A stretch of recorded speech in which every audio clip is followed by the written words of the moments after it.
The courtroom buzzed with quiet tension. All rise. Tobi stood tall as the judge entered. His palms were dry, his heartbeat steady. On the other side sat Klaus Weber, renowned investor, polished, rehearsed, and flanked by a team of high-powered attorneys. He didn't look nervous, he looked entitled. The plaintiff's attorney stepped forward. "Mr. Tobiloba Oladele," the lawyer began, voice smooth, "is it true that you met Dr. Klaus Weber during your time at the Technical University of Munich?" "Yes," Tobi replied clearly, "but 1 year after I had begun developing the prototype for the TOS-7 engine." The lawyer raised an eyebrow. "You expect the court to believe that this revolutionary engine, an engine now worth over $80 million in market interest, was already in development before any collaboration with Dr. Weber?" "I don't expect you to believe it. I have proof," Tobi said. A few jurors leaned forward. Klaus shifted slightly. "My design logs, video recordings, 3D schematics, all saved on my university account, all time-stamped, all showing initial work on the prototype as early as 2020. And you never showed these to Dr. Weber before pitching the idea publicly?" "Number, I didn't even know who he was at that point. My first public demonstration happened at an internal student innovation showcase. That's where he noticed me." The lawyer pushed on. "Then why did you let him invest? Why let him close to your idea?" Tobi's jaw tightened. "Because I thought he believed in it. In me. But I found out later that the contract I was presented to sign had sneaky IP clauses." A low stir filled the room. Klaus Weber looked away. "Why fight this?" the lawyer asked. "You've already made millions. Why not walk away?" Tobi looked straight at the jury. "Because if I walk away, every kid building dreams from scraps in places like Ilorin, like Nairobi, like Soweto. They'll think their ideas don't belong to them. That someone else, someone richer or more powerful, can just take it. I'm here so they know they can fight." The room went silent. The judge gave a nod. "Next witness," and he made a note. A heavy silence followed, broken only by the soft clack of a gavel resting on wood. Tobi stepped down from the stand. But even as he returned to his seat, his mind didn't stay in that courtroom. Not with the murmuring press, not with the whispers of betrayal or the weight of billion-dollar consequences. His thoughts were already thousands of miles away. Years behind. Back to a night when nothing was certain. Not home, not safety, not even the future. He had landed in a world colder than he'd ever known. It was Frankfurt, Germany. The snow slapped against the airport windows like warning shots. Tobi stepped into the terminal, the cold rushing in like a punishment. He clutched a worn duffel. His breath fogged instantly. The jacket hugging his body was borrowed, the sleeves short, the zipper stiff. He looked around. No one was waiting. No sign with his name. No official handshake. And so, in a land of strangers, Tobi Oladele began again. Alone. He had arrived early to settle in at the Technical University of Munich. His admission letter was still warm in his bag. Inside, he had herbal tea, powdered ginger his mother packed, a few engineering books, and hope. The next morning, a phone call cracked his dreams. "Mr. Oladele, we regret to inform you. Your scholarship has been withdrawn. The ministry has not released your funds." Tobi blinked. "There must be a mistake." "I'm sorry, sir." Click. The line died. No calls from Nigeria, no emails, no help. His phone buzzed again. A text from the university administrator. "You're still welcome to attend. but you'll need to pay out of pocket. Tobi sat on a park bench that night, teeth chattering, staring at the campus map. He had no money, no safety net. But he had his brain, his drive, and an idea he couldn't let die. That night, Tobi slept on a wooden bench outside the student cafeteria. Snow drifted onto his sleeves. He clutched his pouch of herbs like a sacred relic. Each breath hurt. Each hour stretched like a blade. He didn't cry. He didn't have the strength. By day 3, his stomach was growling so loud, a passerby gave him a sandwich. That same man, noticing his accent and desperation, gave him a lead on a car garage at the edge of town. He walked 3 miles to get there, lungs aching, nose bleeding from the cold. The German mechanic took one look at his skinny frame and said, "You fix engines?" Tobi nodded. "Yes, sir. Better than I fix myself." The man laughed and handed him a rag. That was how it began. Tobi scrubbed oil from gears with less tools, replaced crankshafts, and lifted machines twice his weight without using tools. By night, he studied on borrowed Wi-Fi and boiled bitter leaf tea in a borrowed kettle. Weeks passed. Still no money. Still no news from Nigeria. The winners of the scholarship had formed some kind of team, liaising with concerned Nigerians in Germany to survive through the scholarship challenge. Tobi never stopped thinking of home. His siblings' school fees were due, and Mama Adetutu had run out of options. The family in Nigeria was barely feeding, and the roof leaked with every rain. Then his mother called. "They're sending your younger siblings home from school," she said, her voice cracking. "I've sold everything, Tobiloba. I have nothing left." Tobi didn't hesitate. That night, he gathered every euro he had, $600 worth, and sent it through his friend, Sulaiman. "It'll be instant," Sulaiman promised. "You can count on me." But the money never came. Days turned into weeks.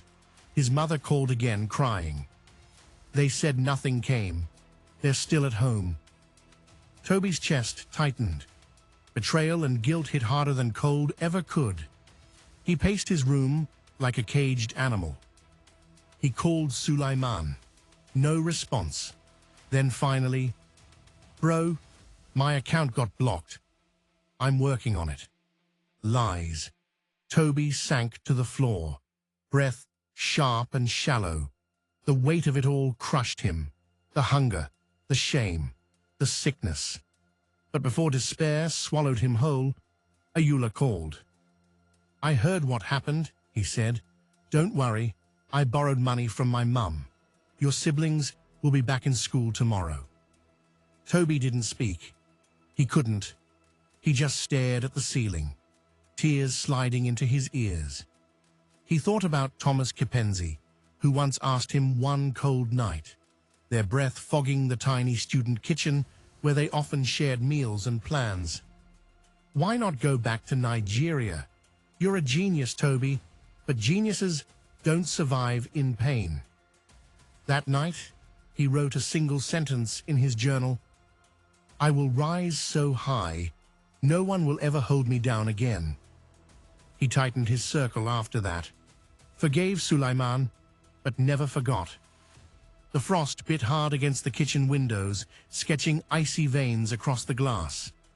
Inside, the stale scent of coffee clung to the warm air as circuits and dreams sprawled across the table. Thomas Kipenzi stirred his tea, dreadlocks tied back, eyes on Tobi Oladale, hunched, silent, surrounded by schematics. "Still trying to build a car engine that thinks it's human?"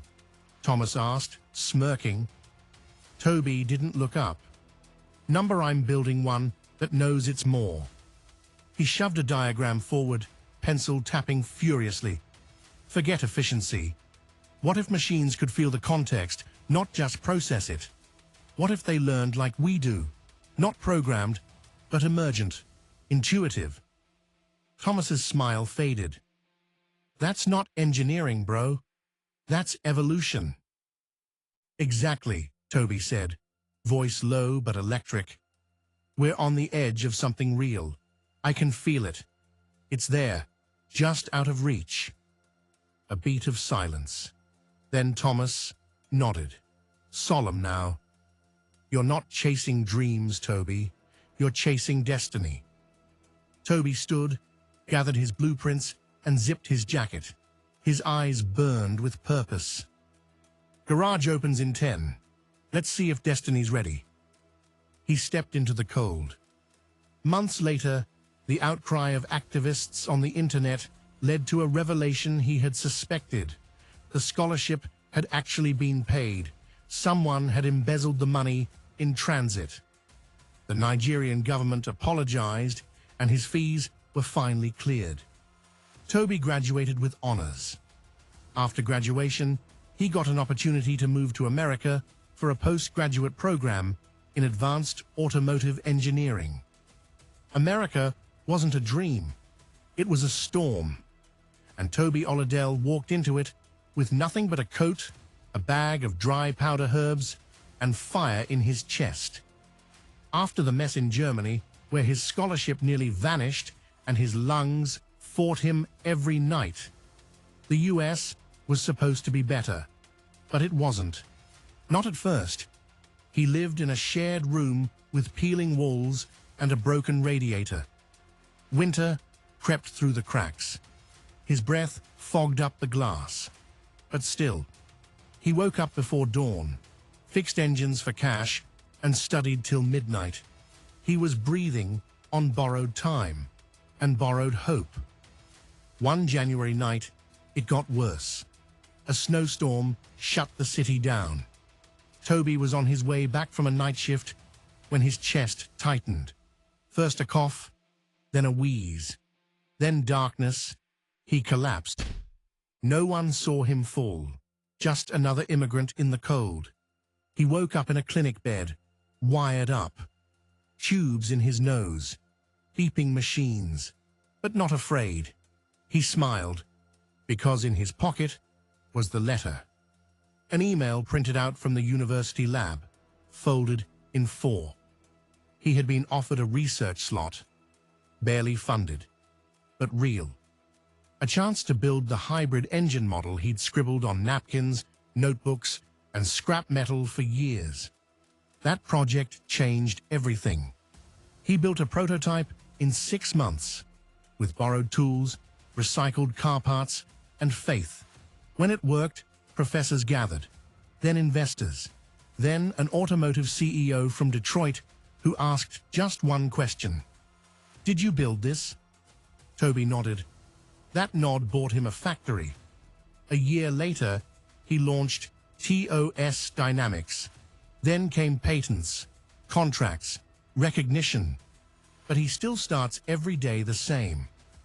Hot tea, herbal powder, silence, and a reminder whispered under his breath. Breathe or break, but never bow.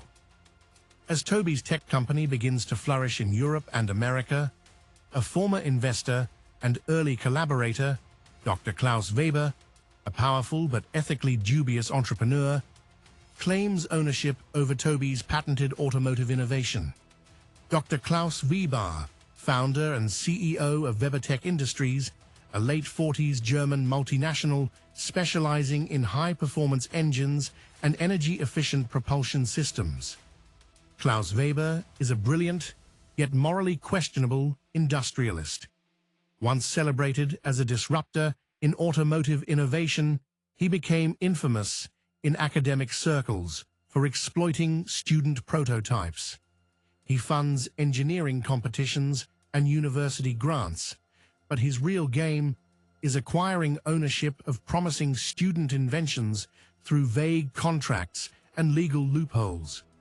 Charismatic and manipulative, a polished gentleman with a predatory instinct, sees young inventors as pawns, believes innovation is nothing without power and the right ownership. While in Germany, Tobi developed a groundbreaking low-compression combustion engine, extremely fuel-efficient, environmentally friendly, and ideal for African terrain and fuel conditions. It attracted attention from several companies, including WeberTech.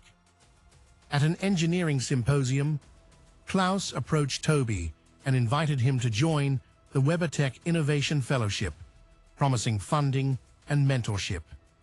Tobi agreed, not knowing that the paperwork he signed allowed WeberTech to claim partial rights over any inventions developed during the fellowship period. Klaus sees Tobi's invention as a billion-dollar disruptor and wants full control. He believes young inventors are naive and that their emotional attachment to their work is a weakness he can exploit.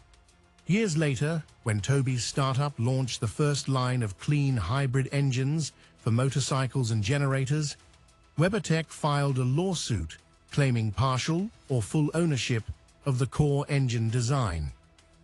Weber uses a legal loophole, alleging that the original research conducted during Tobi's university internship belongs to his corporation. He demands Tobi shut down operations or hand over 70% of the company. News spreads fast, and Tobi's reputation is at stake. The case becomes a major headline in Germany and Nigeria. Tobi fights back with evidence, including time-stamped code, research journals, and testimonies from his mentors and friends, especially Thomas Kipenzi, who helps him assemble a legal dream team. In a tense courtroom showdown, Tobi gives a passionate statement, revealing how his invention was born from years of pain, not corporate greed. Now, a respected legal researcher in international intellectual property law, Ayula had stayed connected with Tobi after their childhood. When the news broke, he flew in pro bono to help. He assisted with Gloria Mensa in defending TOS Dynamic. They combed through Tobi's university submission records, the WeberTech Fellowship documents, patent laws. Tobi sat upright at the plaintiff's table, the final minutes ticking like thunder in his chest. Beside him, Ayula clutched a folded notepad, lips moving in silent prayer. Thomas Kipenzi leaned forward, his long fingers steepled beneath his chin. And just behind them, dressed in her traditional Ankara and gel, sat Mama Adetutu, silent but strong as a mountain. Tobi reached into his pocket and removed a small, nice-looking bottle containing herbal supplement. It was the same blend his mother made from bitter leaf and ginger, a habit he had had since he was 7. He poured a pinch onto his mouth. He closed his eyes. His breath steadied, like a piston, locking into rhythm. A machine tuned for victory. The courtroom was still. You could slice the tension with a scalpel. The judge, stern-faced and robed in justice, adjusted his glasses and looked towards Klaus Weber. Tobi sat upright in the witness box, beads of sweat hugging his brow, not from fear, but from sheer intensity. Judge: Mr. Weber, you've heard the testimonies. Do you have anything to say before I deliver my ruling? Klaus stood, smirking. Your Honor, I built WeberTech from the ground up. If this boy helped in any way, it was merely as a low-level technician. Nothing more. Gasps rippled across the gallery. Tobi didn't flinch. Ayula Johnson, calm and razor-sharp, stood from the defense table. Your Honor, we request to present the final piece of digital evidence, screen recordings and archived emails extracted from Mr. Oladel's original prototypes, all time-stamped before Klaus Weber ever joined the project. Judge Davis nodded. Proceed. The lights dimmed as Ayula played the video on the overhead screen. There it was, a screen-recorded login from Tobi's school account to .oladele@tum.de. The screen showed blueprints, codes, diagrams, narrated voice memos, then an email thread between Tobi and Klaus. Tobi, here's the actuator module I talked about. Let's refine it before our next presentation. Klaus, perfect. I'll present it to the board under my name, just for visibility. Don't worry, we're in this together. A silence of revelation hit the room like thunder. Judge Davis leaned forward, voice ironclad. I've seen enough. He picked up the gavel. This court finds Klaus Weber guilty of intellectual theft, fraud, and perjury. All proprietary rights revert immediately to Tobiloba Oladel. WeberTech is ordered to pay $5.2 million in damages, and Mr. Weber will face a separate criminal trial for further charges. Gavel strike. Pandemonium. Adatutu, seated behind her son, let out a cry of joy that sounded like freedom itself. Thomas Kaipenzi clapped with pride. Even the jury members nodded with admiration. Tobi lowered his head, not in defeat, but in reverence. The journey from the trenches of Omu Aran to this very moment in an American courtroom was not luck, it was legacy. Ayula grabbed Tobi's arm, nearly shouting, "You did it, brother. You stood." Thomas nodded, eyes glistening. From Omu Aran to here, you carried the continent. Across the room, Klaus Weber's face fell slack. His lawyers began packing. But it was Tobi who stood, shoulders square, heart full. Reporters surged forward. "Mr. Oladel, what next for TOS Dynamics?" Tobi smiled, lifting the same notepad he'd scribbled designs in on cold Munich nights. "We keep building, we keep rising, and no one gets to steal our fire again." Flashbulbs. Applause. In that moment, Tobi wasn't just a boy from Nigeria. He was Africa's breath in steel and code, a voice for dreamers, a man who had engineered his way through hell and built a legacy with iron lungs. News channels read, "The court ruled that WeberTech had no legal claim." Not only was Tobi's intellectual property protected, citing originality, ethical integrity, and substantial independent work, but WeberTech is fined for fraudulent claims and defamation, face backlash for exploitative practices. Their stock price plummeted. Tobi is vindicated and hailed as a symbol of resilience and brilliance. Tobi became a hero to Underdog inventors across the globe. The case was a turning point in global engineering ethics. He came from nothing, no oxygen, no privilege, no passport, but he breathed life into invention, coded his destiny, and proved that the trenches don't bury you, they build you. Today, Tobi is one of the few African engineers leading a team that designs next-gen car engines. His company ships sustainable engine solutions across 3 continents. He still takes the herbs his grandmother gave him. At a ceremony, Tobi is on stage, medal heavy on his chest, but his heart light. Reporters surged forward, eager to capture the story of the Nigerian boy who had conquered death, poverty, and doubt, to stand as a symbol of possibility. But none of their microphones could capture the real sound of victory.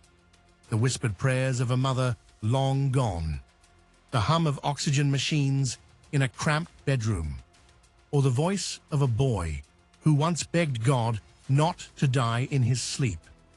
That night, Tobi sat by his hotel window, gazing over the lights of Silicon Valley.